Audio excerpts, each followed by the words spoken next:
Delhi police की crime branch ने मेरठ में हथियारों की एक अवैध फैक्ट्री पर छापा मारा। वहां से तमाम अवैध हथियार बरामद किए, 2 लोगों को गिरफ्तार किया। आखिरकार वहां पर यह फैक्ट्री कैसे चल रही थी, कैसे वहां पर क्राइम ब्रांच की टीम ने छापेमारी करके इस फैक्ट्री का भांडाफोड़ किया, इस पर बातचीत करने के लिए हमारे साथ मौजूद हैं संजय भाटिया जी, जो कि एडिशनल सीपी हैं क्राइम ब्रांच के।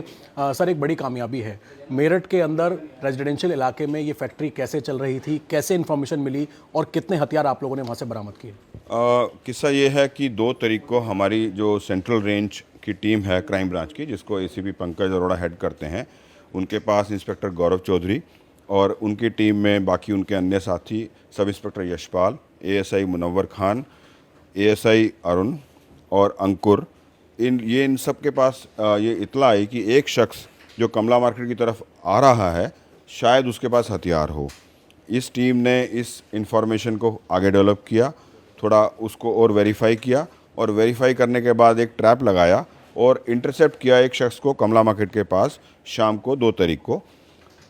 सर्च करने पर उसके पास से 2 अवैध हथियार मिले और जिंदा कारतूस भी मिले। उसका नाम पूछने पर उसने बताया कि वो इकराम है और वो ये हथियार मेरठ से लाता है। उस पर मुकदमा दर्ज किया, उसको अरेस्ट किया और पूछताछ करने पर उसने आगे बताया कि एक माशूक अली नाम का इंसान है जो मेरठ में फैक्ट्री चलाता है और अवैध रूप से हथियार बनाता है। इसकी इन्फॉर्मेशन को हमने फिर आगे इन्वेस्टिगेशन में शामिल करके सूचनाओं को डेवलप किया, एफर्ट्स किए, टेक्निकल इन्वेस्टिगेशन की और माशूक अली का पता लगाने की कोशिश करी। माशूक अली बार बार जगह बदल रहा था, उसको शायद ये इन्फॉर्मेशन हो गई थी कि यहाँ पर इकराम अली पकड़ा गया है और उसके ऊपर भी मुश्किल आ सकती है। और काफ़ी मेहनत करने के बाद इस टीम ने मेरठ जाकर माशूक को गिरफ़्तार किया, अरेस्ट किया और पूछताछ करने पर शुरू में तो उसने मना किया कि वो निर्दोष है, लेकिन बाद में सस्टेन्ड इंटरोगेशन में उसने कन्फेस किया कि वो एक जगह है जो एमडीए फ्लैट्स हैं और काशीराम कॉलोनी में, वहाँ पर वो एक तरह के फैक्ट्री चलाता है हथियार बनाने की और वो उसको दिखा सकता है। जब उसको हम साथ ले गए और वहाँ पर फैक्ट्री को हमने चेक किया तो वहाँ पाया कि 14 हथियार ऑलरेडी बने हुए थे अवैध रूप से, जो देसी कट्टे हैं, और 41 बैरल्स वहाँ पर खाली बरामद हुई। साथ साथ हमारे को जो इंस्ट्रूमेंट्स हैं, औजार हैं, मैन्युफैक्चरिंग टूल्स हैं, वो भी बरामद हुए हैं। तो इस तरह 2 शख्स को गिरफ़्तार करके, 2 अपराधियों को गिरफ़्तार करके हमने टोटल 16 इलीगल वेपन्स बरामद कर लिए हैं। साथ में जिंदा कारतूस हैं, 41 बैरल्स हैं जो कन्वर्ट होनी थी अवैध हथियारों के रूप में, और साथ में मैन्युफैक्चरिंग टूल्स भी हम लोगों ने बरामद कर लिए हैं। तो एक बड़ी कामयाबी हमारी सेंट्रल रेंज की टीम को मिली है।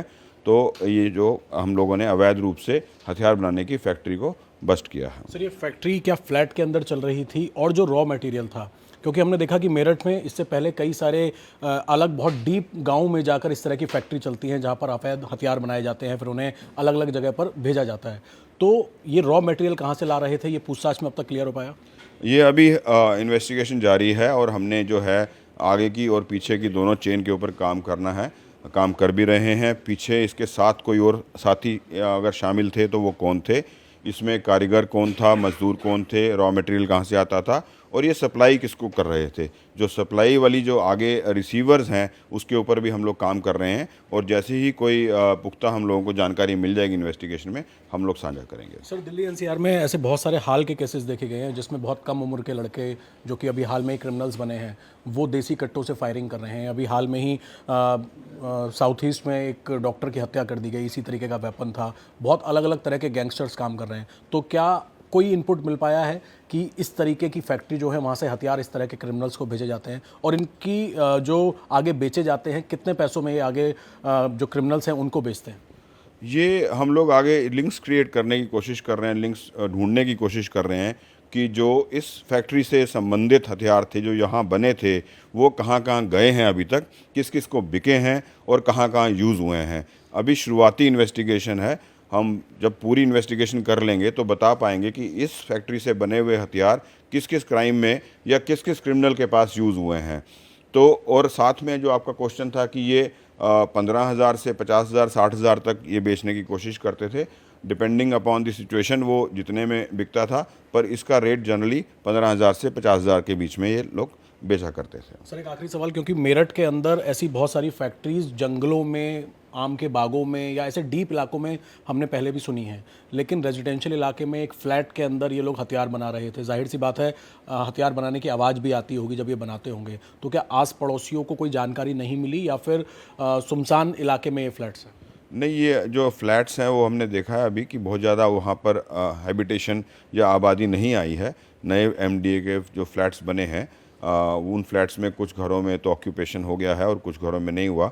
और जो ये वाला फ्लैट था थोड़ा सा पीछे जाके था, थोड़ा सा जिसे कह सकते हैं दूरी पर था। और फिर भी ये इस हथियार बनाने के लिए जितनी आवाज़ आनी चाहिए, अगर ये बंद कमरे में कर रहे हैं और देख के कर रहे हैं और लगातार नहीं कर रहे, तो ये एस्केप कर सकते हैं पब्लिक आई को इस तरह की अपनी एक्टिविटी और लिटिल स्मार्टनेस से। तो हो सकता है कि ये थोड़ा वहाँ स्मार्ट प्ले कर रहे हों और आवाज़ कम करने की कोशिश कर रहे हैं और कभी कभी आवाज़ ज़्यादा निकालते हों, तो वो पब्लिक नोटिस में नहीं आया हो।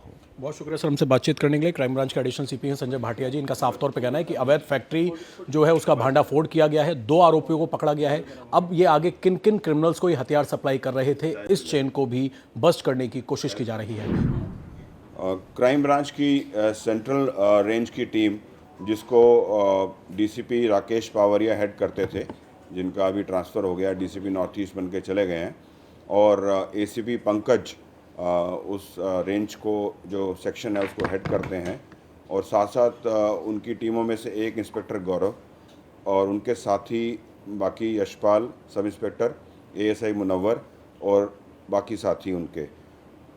इस टीम ने एक अच्छा काम किया है और मेरठ में एक अवैध रूप से हथियार बनाने वाली फैक्ट्री का पर्दाफाश किया है।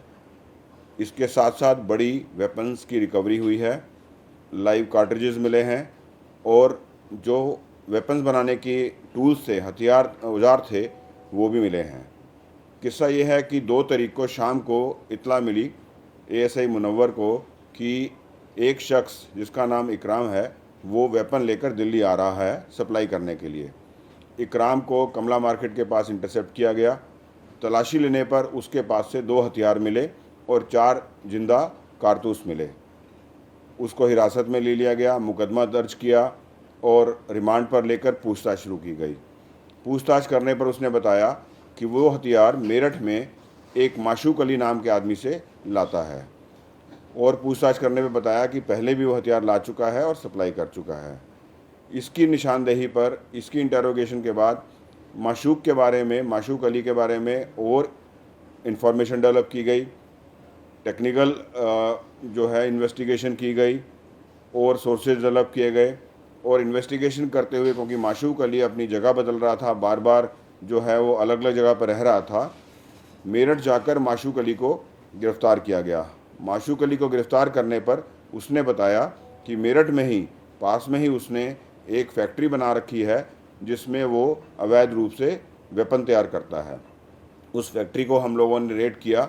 रेड करने पर यह पाया कि वहाँ पर 14 और बने बनाए जो वेपन्स हैं, कट्टे हैं, देसी कट्टे, वो बने पड़े थे, वहाँ पर तैयार थे, और 41 बैरल्स, जो खाली बैरल्स थी जिनको आगे हथियार में कन्वर्ट होना था, वो हमें मिली हैं। साथ साथ और जिंदा कारतूस मिले हैं और मैन्युफैक्चरिंग टूल्स वो हमारे को मिले हैं, जो औजार होते हैं जिससे ये इलीगल वेपन या कट्टे देसी बनाए जाते हैं, वो हम लोगों ने बरामद किए हैं। तो इस तरह से इकराम को अरेस्ट करके और उसकी निशानदेही पर, उसकी इंटरोगेशन में माशूक अली को अरेस्ट करके हमारी सेंट्रल रेंज की जो टीम है, कमला मार्केट में जो बैठती है क्राइम ब्रांच की, उसने एक बड़े जो वेपन बनाने वाली अवैध रूप से फैक्ट्री को अनर्थ कर दिया है, बस्ट कर दिया है, और काफ़ी बड़ी मात्रा में हथियार भी बरामद कर लिए हैं। पूछताछ पर यह भी बताया है इन्होंने कि पहले भी ये लोग इस तरह के हथियार बनाकर सप्लाई कर चुके हैं। आगे की इन्वेस्टिगेशन जारी है, पूछताछ की जाएगी, क्रॉस वेरिफिकेशन की जाएगी, क्रॉस इंटरोगेशन की जाएगी, और चीज़ों को जांचा जाएगा, और ये चेक किया जाएगा कि अब तक ये कितने देसी कट्टे बनाकर कहाँ कहाँ सप्लाई कर चुका या कहाँ कहाँ वो कट्टे यूज़ हो चुके। इसको हम लोग अभी इन्वेस्टिगेशन में ओपन रखा हुआ है हमने। अभी तक माशूक अली का नाम जो आया, जो हमने गिरफ़्तार कर लिया है, बातें बता रहा है कुछ, इसको वेरीफाई करना ज़रूरी है। ऑथेंटिकेट करने के बाद पूरा निश्चित तौर से हम बता पाएंगे कि इसमें आगे भी इसके साथी कोई हैं या इसके साथ में इस हथियार की फैक्ट्री में कोई और शामिल है। ये तो लाजमी तौर पर नॉर्मल सी बात है कि जब हमने इसको पहले पकड़ा, इंटरसेप्ट किया, तो ये अपनी फैक्ट्री पर मौजूद नहीं था, किसी दूसरी जगह पर था। पहले इसने आनाकानी की और बताने से मना किया और अपने आप को इसने निर्दोष बताया और ये भी बताया कि वो बिल्कुल भी इस तरह के किसी भी अपराध में शामिल नहीं है। लेकिन जब सस्टेन्ड इंटरोगेशन की गई तब इसने उस जगह का पता बताया जहाँ पर ये हथियार बनाने की फैक्ट्री थी। उस जगह पर फिर इसको ले जाया गया, वहाँ पर ताला लगा हुआ था।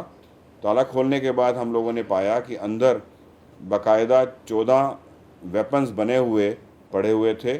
41 बैरल्स थी या पाइप्स थी जिनको कन्वर्ट होना था, या बाकी औजार थे, इंस्ट्रूमेंट्स थे, मैन्युफैक्चरिंग टूल्स थे, वो भी हमें बरामद हुए।